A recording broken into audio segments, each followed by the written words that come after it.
संत राघव रहते थे। वे सादगी और ज्ञान का प्रतीक थे और उनकी बातें लोगों को प्रेरणा देती थी। एक दिन एक युवा संत के पास आया और उनसे सफलता का मार्गदर्शन मांगा। संत ने मुस्कुराते हुए कहा, यदि तुम सच में सफल होना चाहते हो तो मेरे 6 नियमों को अपनाओ। संत राघव ने कहा, पहले अपना उद्देश्य पहचानो। बिना उद्देश्य के जीवन वैसा ही है जैसे बिना दिशा की नाव। युवक ने गंभीरता से सिर हिलाया। संत ने कहा, समय सबसे अनमोल चीज है। यदि तुम इसका सम्मान नहीं करोगे तो यह तुम्हारा साथ नहीं देगा। अपने समय का सही उपयोग करो। हर दिन कुछ नया सीखो। सीखना कभी बंद मत करो, क्योंकि ज्ञान का कोई अंत नहीं होता। संत ने कहा।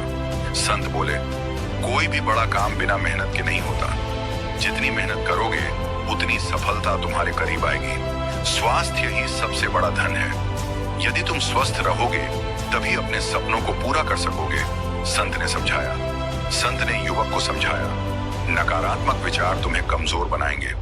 हमेशा अच्छा सोचो और हर परिस्थिति में कुछ अच्छा खोजो।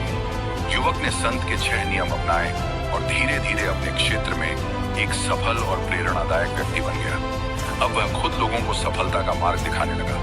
संत राघव ने युवक को संत रामकृष्ण परमहंस की कहानी सुनाई, जो सत्य की खोज में कठिनाइयों से नहीं डरे और आत्मज्ञान प्राप्त किया। हमेशा बड़े लक्ष्य रखो, संत ने कहा। युवक ने जब आकाश की ओर देखा तो उसे अपने सपने और ऊंचाइयों की ओर बढ़ने की प्रेरणा मिली। युवक को समझ आया कि ज्ञान ही असली शक्ति है और एक खुली किताब में रखी सुनहरी चाबी ही सफलता का रहस्य है। यह कहानी हमें सिखाती है कि सफलता प्राप्त करने के लिए हमें कुछ नियमों का पालन करना चाहिए। हमें अपने लक्ष्य को निर्धारित करना चाहिए, समय का सदुपयोग करना चाहिए, हमेशा कुछ नया सीखते रहना चाहिए, कड़ी मेहनत करनी चाहिए, अपने स्वास्थ्य का ध्यान रखना चाहिए और सकारात्मक सोच रखनी चाहिए। यदि हम इन नियमों का पालन करते हैं तो हम निश्चित रूप से सफलता प्राप्त कर सकते हैं।